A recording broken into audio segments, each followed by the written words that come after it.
Boston College does it again, shocking Wake Forest in the second round of the ACC tournament. We're going to talk about how big of a win this is for Earl Grant in this program, and then we're going to talk a little bit about how Earl Grant has already done more in 1 year than Jeff Hafley has done in 2. All of this and more on today's Locked On Boston College.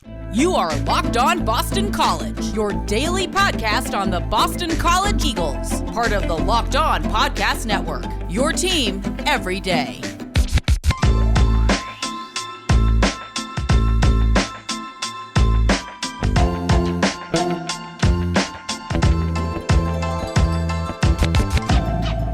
This is Locked On Boston College. AJ Black here. I am your host and editor of bcbulletin.com. Today's show is brought to you by BetOnline. BetOnline has you covered this season with more props, odds, and lines than ever before. BetOnline, where the game starts. It's been a while since Boston College has had a big moment, and that's exactly what they had on Wednesday. Now, they faced off with the number 5 seed Wake Forest Demon Deacons, a team that was 25-8, and was is basically going to be an NCAA team if they win this game. You look at the past. Earlier this year, Wake Forest beats BC by 30 points. BC shot 25%. Wake shot out of the gym, and then you have the betting lines. BetOnline had it as a 10-point spread. And it looks like this game on Wednesday is just, as I said on yesterday's show, just gravy, basically, right? You just hope to beat Pitt and then just move on from there. Well, if you bet against BC, you were sorely disappointed on Wednesday as Boston College played incredibly well on both ends of the floor to stun Wake Forest. This was such a monumental win for BC. Like, the Pitt win was nice. This win was huge because you just beat a team that was top 35 in Ken Palm ratings. This team was very, very good. And Boston College shut them down. Pure and simple. They exerted their will on offense and defense against a Wake Forest team that featured the coach of the year, the offensive player of the year, and Alondis Williams. And it was a close game, but it showcased a lot of what Boston College is capable of. And that is, you saw good shooting. Jaden Zachary, I've been complaining all year long. Boston College needed a 3-point shooter. Brevin Galloway has not been that answer yet, but Jaden Zachary has been shooting over 50% over the last 8 or 9 games from 3-point range. You have him shooting well. You have Mekhi Ashton Langford, who has completely found himself in this ACC tournament. He had 11 points, but, it wasn't just his ball handling. It was his defense. It was his ability to distribute the ball. And his brother, DeMar, who, again, is just taking those steps forward. He started this year off. He looked hesitant. You didn't look like the guy that was going to be taking this team to the next level. And he is, as this year has gone on, he's grown and grown. And during this ACC tournament, he's taken even more steps. You're seeing him show more confidence and more, assertiveness out there on the offensive and defensive side of the floor. And so it was impressive. BC jumped out to a really quick early lead in this game. Wake Forest battled back. It was a battle of runs from here on out. Because BC jumped out to an even bigger lead. Wake Forest closed the gap by halftime. And then the second half, it looked like what you were expecting to happen. Wake Forest jumps out, and their offense is out of this world. They're shooting about 70% at one point. And it looks like they're just about to put BC away. They're up by 10. If you're listening on the TV, Jay Billis is talking about how time's running out for Boston College, blah, blah, blah, blah, blah. Then they go on a run, a 14-1 run capped by a 3-pointer by Brevin Galloway to tie it up. And that was it. Like, it was one of those moments like you were watching and going, holy crap, this team has it. They have it, that factor, that resilience, the never give up attitude. And it was so clear. Because Wake Forest looked like they were about to run away with this game. And BC, to all their credit, said, no way, this isn't happening today. And they played their butt off on defense, and they played their butt off on offense. And was it perfect? No, because this team is not perfect. They made mistakes. They had a chance to win the game at the end of the game, but they just couldn't get the ball in, and they had a couple bad possessions before that. But they took care of business. They hit shots when they needed to hit shots. They got to the free throw line. They outshot Wake Forest at the free throw line. Wake Forest shot themselves in the foot with some really poor free throw shooting. They were shooting about 50% at one point. BC just that was it. And then they get to overtime. They score the first 6 points, and they, just like they did against Pitt, you just saw the air deflate out of Wake. You had Alondis William cramping up. It seemed like every other moment, and then you had BC just hit some big shots, and it was Jaden Zachary again with the big one. And so this was a big win, and we'll talk a little bit in a moment about it. But I want to say that one of the biggest moments in this game was when James Karnick went up for a layup and got hammered, and no one called anything. And this was around when Wake was starting to take their run, and Earl Grant went nuclear. And I haven't seen Earl Grant go really nuts on the refs in a long time. And he just lost his mind and got teed up for it. And it was the right call, because it was this was a play that was really, as they said on the telecast, like, this was a play by Karnick that if he hits that, it was like a 6-point swing, and they didn't call anything. So Grant gets teed up, and that kind of shifted the momentum a little bit. You saw the team like not give up. You saw them kind of get a spark, and then that kind of neutralized Wake's big run. So I thought that was great. Now, Seth Davis, who's a sports writer, was not happy about that. And you know what? I'm not the biggest fans of histrionics at refs, but like also the reffing in this game was awful. It was terrible, and I'm not just saying it from BC's standpoint. It was terrible on both parts. The refs were just inconsistent with their calls. They were missing stuff. They were calling ticky-tack things, and Earl Grant and Steve Forbes had every right to get angry, and it's not the coach's fault they're getting angry.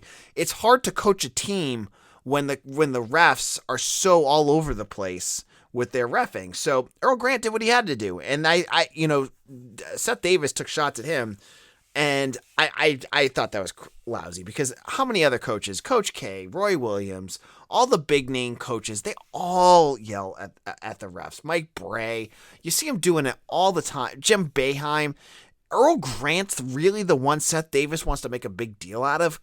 And I know it's because he's saying it from all coaches, but like, why don't you call out Coach K for the 15 times that he does that? I just thought that was nonsense. But this is a big win. And now Boston College gets Miami today. Another 2:30 start. For all of us that have day jobs, it sucks. I'm tired of these ACC games being in the middle of the day. Put it at night. Let us get at least one night game out of this, because all these day games, it's like I'm like running home to watch parts of it. I can't get the whole thing going. I'm listening to it on the radio, trying to, 2:30 is tough when you have a job that you can't get out of. So, but I like this. I mean, if BC had to go against Syracuse, even though they're going to be missing Buddy Boeheim, Syracuse or Duke, this would be a lot tougher, especially after 2 straight games. I don't know. Miami is only ranked a little higher than Wake Forest, and if you look at KenPom ratings, they're actually ranked below them. So with all the momentum Boston College has, I wouldn't rule them out in this game one bit. I know BC lost to them just last week or 2 weeks ago, but BC just beat a team that they lost to by 30 a couple months ago. So who the heck knows? It's any given day. Earl Grant, I loved his quote he had after the game. We have a lot of endurance, Grant said. We talked about, hey, look, if you're going to climb up to the top of the hill, at some point, a giant's going to get in your way, and you have to try and slay him. We knew it was going to be hard, but we executed and played together. So you're talking about a coach that's got this team motivated. They look like they have a ton of heart out there. Miami, watch out. I'm not saying that BC's going to win this game, but it's going to be fun, and congratulations to BC men's basketball for another big monumental win. In a moment, I want to talk to you about why Earl Grant has already done more in one season than Jeff Hafley has done in 2. And this isn't hate, but I'll tell you in a little bit why I think Grant's already surpassed Hafley on campus. And man, do I love March Madness, and I love those brackets, but I can't remember the last time I actually went down deep or even won any money. I'm hedging my bets this year with Stat Hero's NCAA Pick'em contest. Stat Hero's NCAA game Pick'ems pits the star players against each other in an amazing hybrid between fantasy and sports gambling. Take control back from those handicappers that always seem to have the advantage. Start focusing on the players you know best with the gameplay that doesn't rely on big spreads, long odds, or funky props. Stat Hero gives you the advantage, resulting in their gamers winning 4 times more often. Why? Because Stat Hero eliminates the mystery about who or what you're playing against. In addition to pick'em games, they have dozens of lineups you can comb through to take on head-to-head. They simply post sets of players for you to take on with sets of players you choose. Stat Hero is the easiest and fastest way to get your sports action fix. So sign up right now at stathero.com/lockedon and use promo code LOCKEDON for a 100% deposit match. That's stathero.com/lockedon and use promo code LOCKEDON for a 100% match. stathero.com/lockedon, promo code LOCKEDON. Terms and conditions do apply. Now, we're talking about breakdown, so thanks again for making Locked On Boston College your first listen every day. Make sure to check out Locked On Bracket Breakdown March 14th. That's a tongue twister right there. Right here in the Locked On Boston College podcast feed and YouTube channel. College basketball experts Chris Gordy, Andy Patton, and betting expert Lee Sterling give you in-depth breakdowns on every matchup. So check out the Bracket Breakdown on March 14th. Say that 5 times fast. Bracket Breakdown. All right, so BC wins. They beat Wake Forest. They get their huge ACC tournament win. And again, as I said in the first segment, this was against a hungry Wake Forest team that desperately needed to win this game. They're a bubble team, and they needed just to get to that next round to earn that title of being a NCAA tournament team, and they didn't get that because Boston College was in their way, and Boston College, as Earl Grant said, slayed the giant. So it made me think, and I'm just thinking hypothetically here, and I have lots of time to talk about this kind of stuff, so I'm getting a little ahead of myself, and I'll jump out and say that right now. But I was comparing Boston College's 2 main men's programs in their first year, and I'm talking about Jeff Hafley and Earl Grant. Now, heading into their starts, Earl Grant and Jeff Hafley had 2 drastically different programs to take over. As much as people hated Steve Addazio, and I get that, Boston College, was not in bad shape in terms of football. You had a program that had some talent. You had that big killer offensive line with David Bailey coming back and some decent chips on defense. You had Zay Flowers. You had some good stuff there. I mean, Anthony Brown at that point was there, but then you moved it. Then Jeff Hafley did some things to fix that, but whatever. So the football team, they were 6-6. They were solid. Jeff Hafley takes them over, right? Then you look at what Earl Grant took over, and we've talked about this before. BC basketball has been dead on arrival for about 10 plus years. You have to go back to about 2007, 2008 to find them being absolutely relevant, right? They not only were bad last year, but their bad team was gutted of anything that they had that was even remotely good. So Jay Heath, CJ Felder, and Rich Kelly are transfer out. Steph Mitchell leaves. So Boston College, basketball, Earl Grant inherits a mess. He fixes it with a bunch of under-recruited guys and guys that, from the transfer portal or freshmen. And he put pieces together a few of the guys that stay around, like Mekhi Ashton Langford, Damara Langford, and James Karnick. So you see that you have 2 programs in different shapes, and then they both fill them different ways. Like I was just saying, it's kind of the blue-collar guys for Earl Grant, and Jeff Hafley, he goes out, he gets Jaden Woodbey, a blue chipper, he gets Phil Dracovic, a blue chipper, he gets some, solid guys on the line, and then recruits really well. So both guys start their first 2 years. And if you were to just look at pure records, right, you would say, okay, easily Jeff Hafley is better than Earl Grant. But dive deeper. I'm asking you to dive deeper into what they have done. Who has a better win in terms of a marquee win in their first year, or first 2 years even? It's not even close. It's Earl Grant. Earl Grant's got 2 of them. He's got Notre Dame, a team that's easily going to the NCAA tournament and could still win the ACC. He beat them, win, and then he just beat Wake Forest in the ACC tournament. Another huge win. Another big-time team, a borderline top 25 team. 2 huge wins for Earl Grant.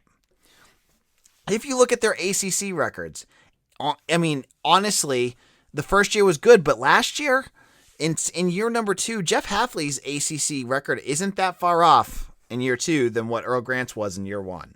So you got to give a little bit of an edge there to Earl Grant. You see where the programs are now. Jeff Hafley took over a program that was 6-6. What were they last year? 6-6. Earl Grant took over a basketball program that won 1 ACC game last year. I know it was a shortened season, but they were really, really bad last year. And look at them now. He's now accomplished 8 ACC wins and 2 ACC tournament wins. He's already tied what Jim Christian has done. So he's elevated the program more than what, I mean, I love Jeff Hafley. You know that. I'm a Jeff Hafley stan here. He hasn't, where the program is, Earl Grant has taken that program a much bigger step than what Jeff Hafley has done. And that's not a knock on Hafley. It's just telling you what Earl Grant has done. And that is a credit to Grant. You look at the recruiting. And yes, Jim Christian brought some 4-stars in here and there, but Jarris Hamilton was he flamed out, and then you had a bunch of guys transfer. You have next year the 25th ranked class in college basketball. Again, and college basketball, if obviously you guys follow it, there's 350 teams in Division I basketball. BC's 25th in their class of 2022. Jeff Hafley's recruiting class out of 200 topped out about 40. Again, another notch to Grant. So I'm not saying right now that Earl Grant is a better coach or he's going to do more. I'm just saying where they are at right now. Earl Grant has done more for Boston College in his program than Jeff Hafley has. It's plain and simple. That's what it is. And you can argue with me about it, but that's where I see it. I see at the end of year 1, Earl Grant has done more to elevate basketball than Jeff Hafley has done for football. And that's my bottom line right there, because AJ said so. No, I'm not Stone Cold Steve Austin. But that's my thoughts. So what do you think? Do you think Jeff Hafley's done more? And you can always just look at records. Some people were on Twitter yelling at me about records and that they're not in the tournament and whatnot. That's great, but that's not in context to what's going on with this team. And watch what Grant can do when he gets more players in, when he has that practice facility. I'm telling you, a lot of basketball writers that I know and basketball fans that I know or bloggers or guys on the Locked On Network think that BC hit an absolute home run with Earl Grant, and I kind of believe him. I agree with him, excuse me. So in a moment, we're going to go over some news, including the end of all the COVID vaccination rules and regulations for all of that at Boston College. Now, March Madness is only 1 week away. That means you need to start thinking now about where you're going to be running your brackets this year. Are you going for the usual, or are you looking for the best? We've done our homework here, and we're running brackets with RunYourPool.com. Along with standard brackets, RunYourPool offers game types like Survivor or Pick X. They have options to edit scoring, and they offer more intel to make your picks, all stuff you won't find at ESPN or CBS. If you got a business, Run Your Pool can help you take some of that madness magic and play alongside your employees or even gain customers. Plus, they offer full white glove customer support, custom branding, and one of the easiest 3-minute setups you'll ever find. Clearly, we believe in Run Your Pool because, like I said, we're running our brackets there ourselves. There's no truer test than that. If you want to play against us for a shot at a cash prize, join us at runyourpool.com/lockedon. And while you're there, create your own pool for your friends and family. Enter Pure Madness at checkout for $10 off your custom pool. All the rules and details will be available there. That's runyourpool.com/lockedon for a chance to win a cash prize. We look forward to seeing and beating you there. It's that time of the year again. College basketball's tournament is finally upon us. From all the latest odds, contests, and player props, BetOnline.net is the #1 source for all your sports betting needs and info. BetOnline remains the best spot for all your sports scores, podcasts, and news this season. And it's not just basketball. BetOnline is your continued source for all your sports wagering information needs, including live betting and your favorite Vegas casino games. Head to the website today or use your mobile device to learn more about the trends in action. Head on over to BetOnline, where the game starts.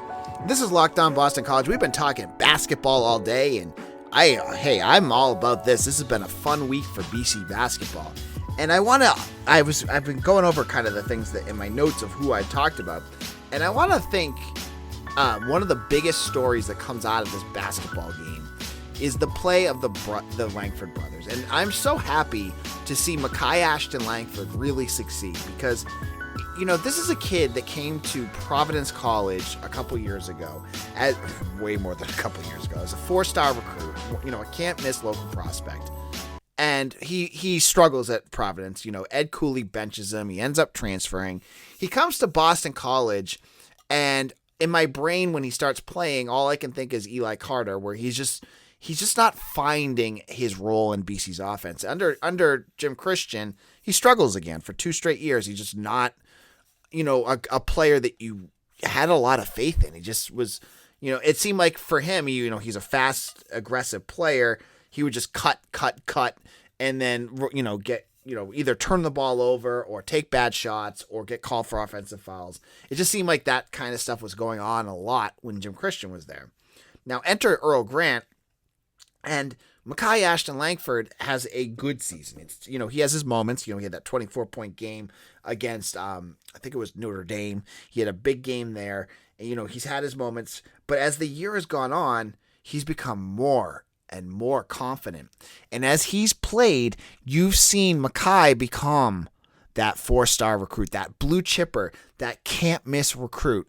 You see it now as he has figured out his role in that offense. He's confident in his defense. He's running, he's a force in terms of a senior on that team. And it is so great to see him do that. Because, you want to see a kid that comes out with all that hype become something, and to see him, possibly leave BC with just 3 or 4 really bad years. It's depressing because you'd hope that he leaves Providence and finds something, and he hadn't, and now he has. And yeah, he's not going to probably make the NCAA tournament. Yeah, it's still a losing season. But there's so much promise there. And then when I hear the announcer say that he could come back, maybe he's going to get his big year next year. His his crowning moment for all the toiling he's done and all the hard work and sticking with Earl Grant and playing with his brother and having his dad in the audience and doing all that stuff. Maybe next year, Mekhi Ashton Langford, he becomes this, one of the big names in the ACC. And that would be so great. It's a great story to follow, and I'm just happy to see him and his brother play well because I could talk about DeMar, and I'll talk about him later. But DeMar is a lot of fun too. But just to wrap up, that in terms of sports around the network, I am exhausted, so I am not staying up to watch BC men's hockey. I'm just gonna put that right out there right now. They have already blown a 3-1 lead against UNH, and they're in overtime right now. So I don't know how that game's gonna end, but I'm not. Most people who listen to this don't give, there's not a huge market for the hockey team right now. I'm just saying that. Put that right out there. I can see what you guys listen to and whatnot. But we'll find out, and I'll talk more about that tomorrow. But the bigger thing, the big news piece that came out on Wednesday is about you guys, for the fans. So as we've seen across the nation, especially in Massachusetts, a lot of the COVID rules and regulations have started to dissipate. Boston just removed their indoor vaccination policy. You had to be vaccinated. They removed their masking policy because all the numbers are dropping so much. It makes sense. Well, Boston College jumped in on that, and now for fans, you don't have to bring your vaccination card anymore. You don't have to wear a mask inside, and that's great for those that want to go to games now, that want to go, I'm sure, for that UNH game that happened last night. You didn't have to wear a mask, and that is fantastic. So hopefully we're getting on the other end of this COVID thing so that we can, get back to just normal stuff, because it was great. I mean, I remember going to those football games in the fall and not having to wear a mask, and everyone's out having fun, but then it felt like, obviously we had the ECU bowl game get canceled because of COVID. We had a whole bunch of basketball games get canceled because of COVID. We had players miss games, like Quentin Post miss games because of COVID. Hopefully, cross your fingers that all that kind of stuff is over, because it still felt like 2020 all over again. But it is what it is. But now you guys can go to games and enjoy them indoors. So that is also a positive sign. On tomorrow's show, we are going to recap the Miami game, and cross your fingers, it'll be another win. And we'll get into everything else, including that hockey game. We'll give you the results of that. Thank you all for listening. Make sure to follow us at Locked On BC on Twitter. Make sure to find us on YouTube as well. Go to Locked On Boston College. Hit that subscribe button. I saw a whole bunch of you did that yesterday. Thank you so much.